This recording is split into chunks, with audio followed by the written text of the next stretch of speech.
අයිබෝවන් අද උරුමෙන් බිඳක් තුලින් ඔබ අප හමුවන්නේ මාවෙල වලගම්බා රජමහා විහාරය. මේ විහාරය පිහිටා තියෙන්නේ නුවර කොළඹ මාර්ගයේ පහළ කඩු ගන්නව අම්බලමසල. දැන් අපි සමග මේ විහාරයේ බාරකාරත්වයෙන් වැඩ ඉන්න කරලියද්දී විශ්වංශ සාමුදුර. අපේ ආන්දේ අවසරයි. අපි හඳුන්නේ මේ විහාරස්ථානයේ අතීත කතාව පොඩ්ඩක් අපිට කියන්නකෝ. මේ විහාරස්ථානය රජමහා විහාරයක්. ඒ වගේම සතර කෝරළේ පටන් ගන්න තැනම තියෙන ලෙන් සංකීර්ණයක් සහිත එකම විහාරස්ථානේ මේ විහාරස්ථානය. ඒ වගේම නම් පොතේ සඳහන් වෙන්නේ විහාර දේවාලගම් 224ක් ගැන සඳහන් වෙනවා. විහාරස්නවල සඳහන් කරනවා සතිපිරිත් දේශනාවල. ඒකෙදී මාවෙල මාකඩවල හිඟුර කප්පාගොඩ කියලා මේ විහාරස්ථාන ඔක්කොම මෙතෙන් එහාට තමයි තියෙන්නේ සතර කෝරළේ. ඉතින් මේ රජමහා විහාරයක් විදිහට තමයි සැලකෙන්නේ. සමහර මතයක් තියෙනවා වලගම්බා රජුරුව අනුරාධපුරයෙන් පසු බැහැලා මලේ රටට ආවා කියලා. ඒ කියන්නේ කන්ද උඩ රටට ආවා කියලා තමයි සඳහන් වෙන්නේ. ඒ ආපු වෙලාවක හැංගිලා හිටපු ස්ථානයක් සේනාවත් එක්ක කියලා සමහර අය ජනප්‍රවාදයේ සඳහන් වෙනවා. ඉතින් ඒ නිසා තමයි ලෙන් සංකීර්ණයක් විදිහට මේ විහාරස්ථානයේ තියෙන්නේ.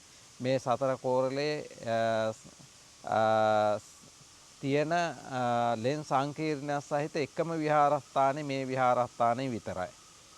ඉතින් මේ විහාරස්ථානය ශාරීරික පාරිභෝගික උද්දේශික විදිහට චෛත්‍ය බෝධිය විහාරය විදිහට තමයි පිළිවෙලකට වන්දනා කරන්නට සකස් කරලා තියෙන්නේ.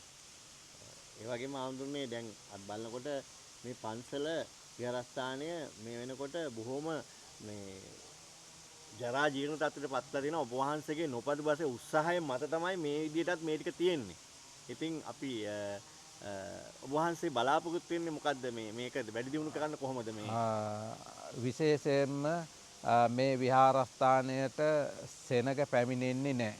වන්දනානට පැමිණෙන්නේ නැහැ. නුවර කොළඹ කොච්චර සෙනග ගියත් මේ ස්ථානය හැංගිලා වගේම තමයි තියෙන්නේ. අඩිපාරන්නේ අපේ අමුතු තියෙන්නේ. අඩිපාරක් තියෙන්නේ. ඒ වගේම එන පඩිපෙල් එහෙම දිට්ටා සුලිකුණාටුව නිසා ගරා වැටිලා කැඩිලා ගිහින් තියෙනවා. ඒ වගේම පහලින් පාරක් තියෙනවා. ඒ පාරත් නාය ගිහින් තියෙන දෙපොලකින්. ඒ වගේම පිවිසුම් මාර්ග එකක්වත් හරියට නැහැ. මේ ඒවා දුර්වල තත්ත්වයේ තමයි තියෙන්නේ. ඒ නිසා තමයි මිනිස්සු පැමිණෙන්නෙත් නැත්තේ. මම එනකොටත් බොහොම අමාරුවෙන් මම මේ පඩිපෙළේ ආවේ. ඇත්තට මේ වෙනකොට ස්වාමින් වහන්සේට පැන් ටිකක් වළඳන්න විදියක් නැහැ. මොකද බෝතලයකින් පැන් තමයි තැනකින් ගන්නලා වළඳන්නේ. මම අර ඇයි ඒ කියලා ආගන්තුකේ ගැත්තේ මේ කොහෙවත් වතුර පිරිසිදු වතුර ගන්න නැහැ. වතුර ඈත ළිඳකින් තමයි ගන්නලා භාවිතා කරනවා කිව්වේ. ඒ වගේම ඇත්තටම මේ ස්වාමින් වහන්සේට දාණය අවට තිබුණත් ජනාවාස තිබුණත් නමුත් මං එනකොට ඇත්තට මට හරි සංවේදී වුණා ඒකට. ස්වාමින් වහන්සේ බුද්ධ පූජාව උයමින් හිටියේ. මොකද චූටි ගල් ලිපක ඒ දේ කරනවා. ඉතින් මෙහෙම අපි මේ තරම් දියුණුයි කියන සමාජයක ස්වාමින් වහන්සේ කෙනෙක් එහෙම බුද්ධ පූජාව උයාගෙන මේ පිරිනමා කියන්නේ හරි තව අපිට හිතන්න කාරණාවක්. ඉතින් මගේ සහෘදයන්ට මම කියනවා මම අපේ හාමුදුරන්ගේ නම්බර එක දානවා. පුළුවන් නම් මෙතෙන්ට එන්න ඇවිල්ලා බලන්න. බලලා දෙයක් කරන්න මෙතන. ඇත්තටම අපි කරන්න ඕන දේවල් මෙතන තියෙනවා. අපි කරන්න ඕන අපි ගොඩාක් දේවල් පූජා කරනවා තියෙන පන්සල්. නමුත් මෙතෙන්ට ආවට පස්සේ තමයි තේරුනේ අපි කොච්චර දේවල් කරන්න තව තියෙද කියලා. මෙතන ස්වාමින් වහන්සේ ඉන්න ඇඳ ගාව තෙමෙනවා. ගරා වැටලා තියෙන්නේ. පුරාවිද්‍යා ස්ථානයක් වුණත් නමුත් ඒවා හරියාකාර සිද්ධ වෙලා නැහැ. මම ආරාධනා කරන පුරාවිද්‍යා දෙපාර්තමේන්තුවේ මහත්මීන්ටත් ඔයගොල්ලෝ ඇවිල්ලා අපේ සහයත් ගන්න අපිට පුළුවන් දේවල් මුදල් අතින් බෙදම් කරන ඔබතුමන්ලාගේ අධීක්ෂණයට අපි ඒවා කරමු. ඉතින් මම ඉල්ලීමක් කරනවා මගේ උරුම මිදස් සහෝදරයන්ට මම හාමුදුරන්ගේ නම්බර එක දාන්නම්. කතා කරලා අපි කරන්න පුළුවන් දෙයක් කරමු. අපි බලමු ඇතුළට ගිහිල්ලා හාමුදුරුවෝ අපිට පෙන්නයි මේ තියෙන දේවල් කොහොමද මේ තියෙන්නේ මොනවද මේ තියෙන්නේ කියලා පෙන්නයි. මම සඳකඩ පහනින් නම් ඔබට පෙන්නන්නම්. මොකද මේ අනිත් සඳකඩ පහන් වල තියෙන ඇත්තස් පාරිය බල කියලා. නමුත් මේ ඊටාමත්ම පැරණි සඳකඩ පහනක්. අපි බලමු ඉස්සරහට ගිහිල්ලා. අවසරයි අපේ හාමුදුරුවෝ. මේ තියෙන සඳකඩ පහන්. මේ විහාරස්ථානයට ඇතුල් වෙන තැනම මේ තියෙන්නේ පාදෝවණය කරන ගල. ඉස්සර පාදෝවණය කරලා තමයි ඇතුළට බුදුන් වඳින්න ගිහින් තියෙන්නේ. මේ ටැංකියක් විදිහට තියෙන්නේ. මේ මෙතන වතුර යන්ත තියෙනවා. මෙතන වතුර හැමදාම වතුර වැටෙනවා. මාස 12ෙම වතුර වැටෙනවා හින්දෙන්නේ නැහැ. මේ උල්පතක් වගේ තමයි තියෙන්නේ. හැමදාම වතුර තියෙනවා මෙතන. ඔව්.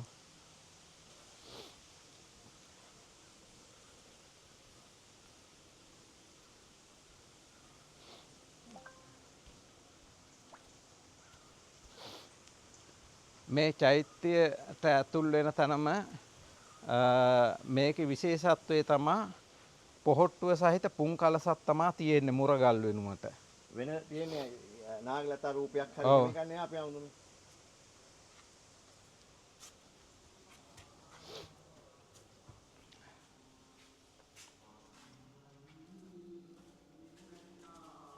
මේ චෛත්‍ය රාජන් වහන්සේ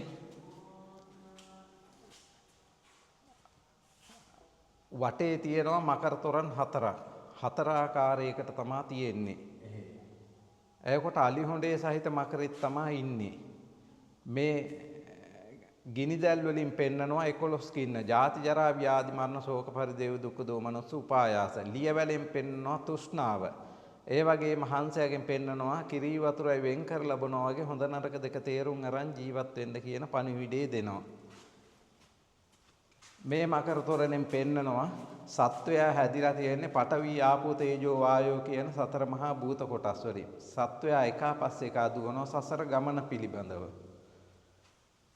මේ මකර තොරණෙන් පෙන්නනවා අනිත්‍ය දුක්ඛ අනාත්ම ත්‍රිලක්ෂණේ මේ මල් වලින් පෙන්නනවා. මේ පැත්තේ පෙන්නනවා දැන් මේ තෘෂ්ණාව ඒ වගේම 11 ගින්න ඇති වෙනවා පවතිනවා නැති වෙනවා කියන එක. මේ මකර රූප මේ මකර බිම් බලාගෙන ඉන්නවා අර මකර ඊට වඩා මූණ පුංචි එහා පැත්තේ මකරගේ ඔළුව ලොකුයි. කියන්නේ මේ මං හිතන්නේ හම්බුනේ දැන් මේකේ විශේෂත්වය තමයි දැන් අර එහා පැත්තේ බාහිර රූප තියෙනවා මේකේ නැහැ. ඒ දොරටුව තියෙන දොරටු දෙක ඉදිරියේ බාහිර රූප තියෙනවා මේකේ නැහැ. එතකොට මේ වගේ කතන්දරයක් කියන එකම මේ චෛත්‍ය තමයි මෙහි තියෙන්නේ මම හිතන්නේ. ඔව්. තමන් අපේ ජීවිත කතාව කියනවා. දැන් මේ පහුගිය දවස්වල වැස්සට මේ චෛත්‍යයේ මේ වතුර වැටිලා තෙමිලා කඩාගෙන වැටිලා තියෙන්නේ. මේ පිළිබඳව පුරාවිද්‍යාවට බෞද්ධ කටයුතුයකට ඔක්කොටම දැනුම් දීලා තියෙන්නේ. දැන් මේව මේ ලොක් එහෙම නැහැ. නිකන් තියෙන්නේ. නිකම්ම ගැලවිලා එනවා. මේවා මේ. දැන් මේවා හිර කරලා තියෙන්නේ. ඔව්. මේ පිළිබඳව ඉතින් කියලා තියෙන්නේ පුරාවිද්‍යාවට බෞද්ධ කටයුතු හැම නායක හාමුදුරන්ට බැලුම් ගල. පේන්නේ බැලුම් ගල නේ. ඔව් 1800 ගණන් වල සුද්ධ කන්ද උඩට අල්ලන්න යනකොට මෙහෙන් තමයි ගිහින් තියෙන්නේ. ඔතනින් බලපුවාම මේ හොඳට පේනවා. එයකොට ගොඩක් අය මැරිලා තියෙනවා මේ ඒ කාලේ. එයකොට ඒ මැරිච්ච අය නිසා තමයි මහා ලේවිල මාවෙල වෙලා තියෙන්නේ.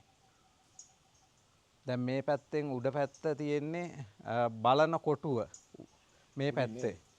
එයකොට මේ පැත්තේ තියෙන්නේ බතලි ගල. ඒ පේන්නේ බතලි ගල.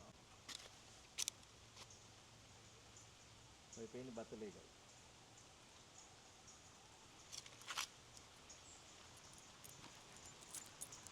ඔය කුඹුරු යායම පන්සලේ. නමුත් රාජකාරි වලට දුන්නේවා රාජකාරි කරෙන්නෙත් නෑ ඔක්කොම විකුණලා තියෙන්නේ.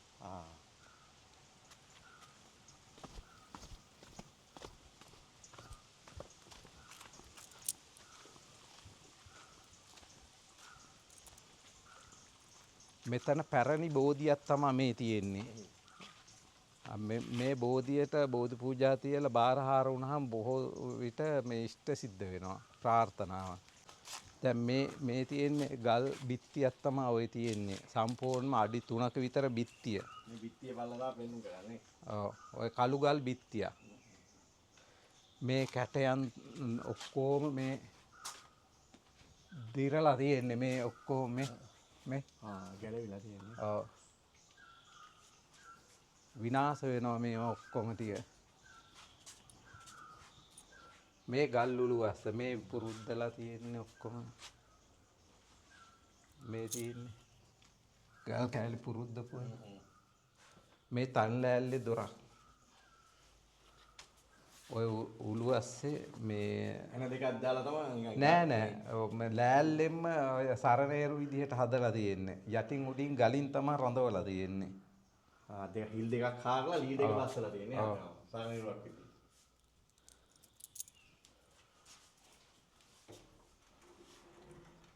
තනි උළුවැස්ස උඩ පේනවා තනි උළුවැස්ස. තනි දොරක් කියනවා. ඔබ පේනවා මේ දොරේ අසුර. තමයි දොරේ අසුර.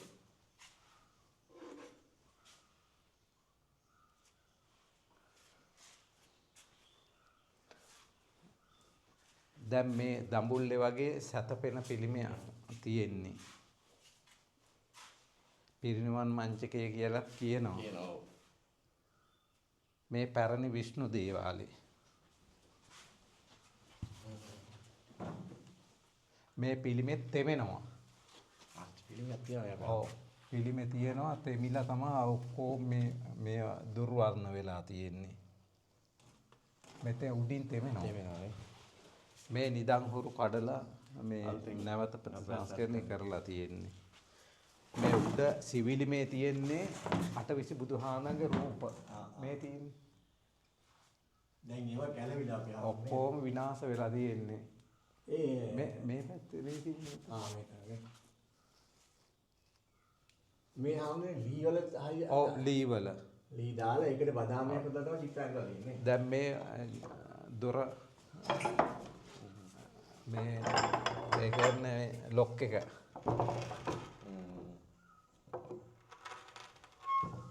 අති දුර්ලභ ගණේ ලොක් එකක්.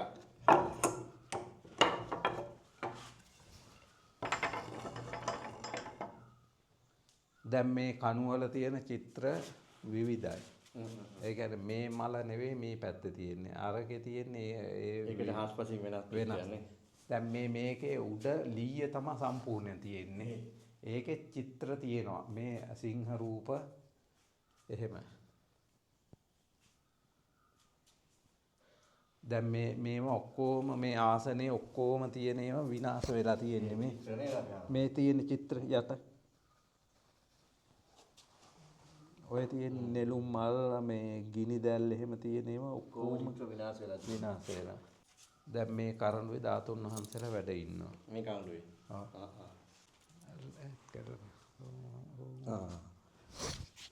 ඔබට පේනවා ඇති ධාතුන් වහන්සේලා වැඩ ඉන්න කරඬුවක් මම හිතන්නේ බොහොම දුර්ලභ අවස්ථාවක්.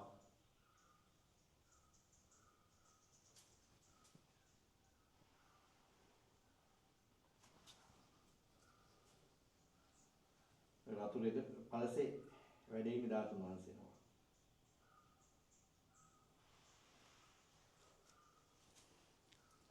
මේ අපි හඳුන්නේ නුවර යුගයට අයත් විසු කරලා තියෙන්නේ. ඔව්. ඉතින් ඇත්තටම මේ මම ආරාධනා කරනවා අපේ දුවදරුවන්ට එන්න මේ තැන් වලට. මම හිතන්නේ මේ ගමාවට පිටිස ඇරෙන්න මේ විහාරස්ථානය දැකපු තවත් කෙනෙක් ඇති කියලා. මේ තරම් ලස්සන අති දුර්ලභ චිත්‍ර තියෙන ස්ථානයක්. ගමන් පහසුව තරමක් අමාරුයි මීටර් 200ක් පයින් එන්න තියෙනවා. නමුත් ඇවිල්ලා මේ දේ බලන්න. ඔබේ ඇස් දෙකින් දැක ගන්න. ඉතාමත් වටිනා ස්ථානයක්.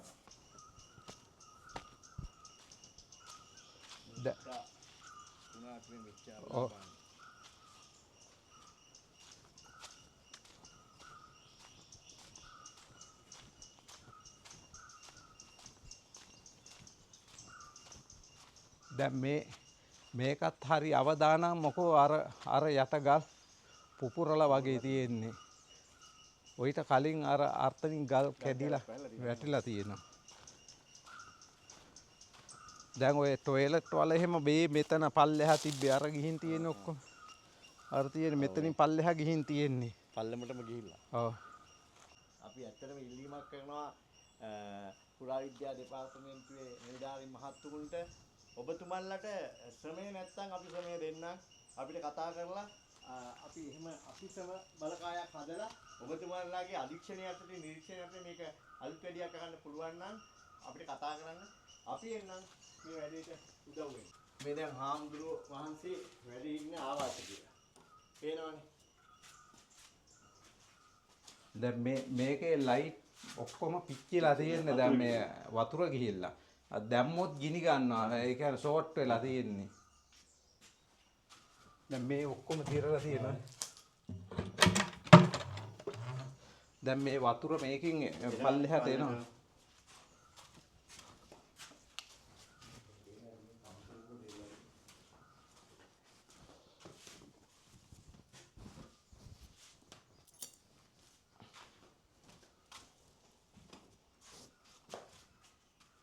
මේ සියලු දේ රැකගෙන අපේ ස්වාමින් වහන්සේ ඔබට පේනවා ඇති බොහොම දුක්ඛිත අමාරු ජීවිතයක් ගත කරන්නේ.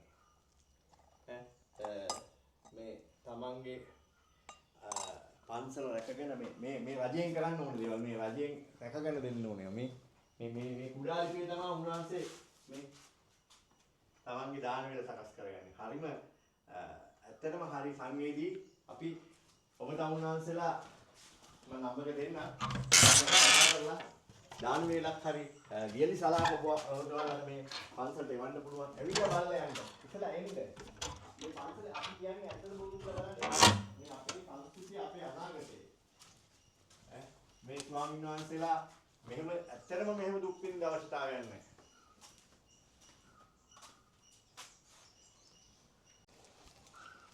ඔබට පේනවා ඇති මේ එකම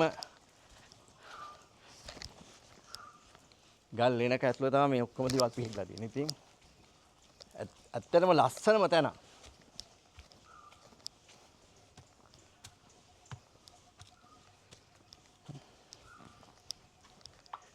මගේ ආදරණීය දුවේ පුතේ එන්න. මම නිතරම ඉල්ලීම් කරනවා අපේ පාසල් වල ගුරු බෞතුන්ට තමන්ගේ පන්ති වල දුවා දුරන් එක්කන් වෙලා මේක පෙන්නන්න. මේ අපේ වැහිලා යන පන්සල්. ඒ හාමුදුරුවෝ පුදුමාකාර දුකක් විඳලා ලොකු වෙනසක් දාලා තමයි මේවා රැකගෙන තියෙන්නේ. ඉතින් අපිට පුළුවන් උදව්වක් අපි කරන්න ඕනේ මේ හාමුදුරුවෝ වහන්සේලා. අද පවතින සමාජයත් එක්ක ඔබ තමුන්වහන්සේලා මාත් එක්ක උරණ වෙයි. අර ලොකු නාහිමිවරු කරන වැඩත් එක්ක. නමුත් ඒ අතරතුරේ හොඳ සිල්වත් හාමුදුරුවෝ ඉන්නවා කියලා අපිට මෙහෙට ආපුවාම පේනවා.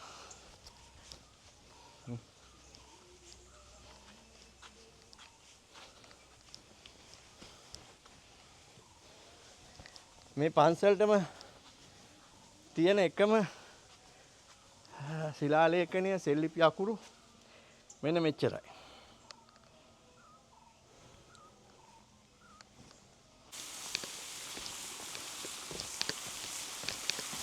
පන්සලට එනකොටම තියෙන්නේ මෙන්න මාගේ ලස්සන ජල උල්පත්.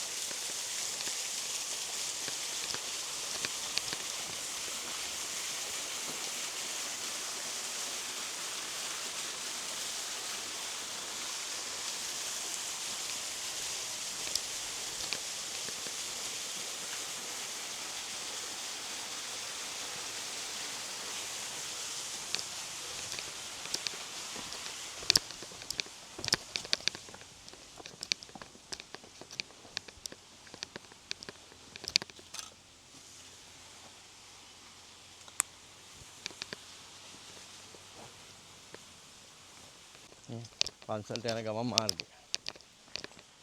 ටිකක් දුෂ්කරයි. මම ඉන්නේ මේ පහළ කඩු ගන්නාව ඔබට මතක ඇති අර නාය ගිහිල්ලා තිබුණේ ආන් ඊට පල්ලේ.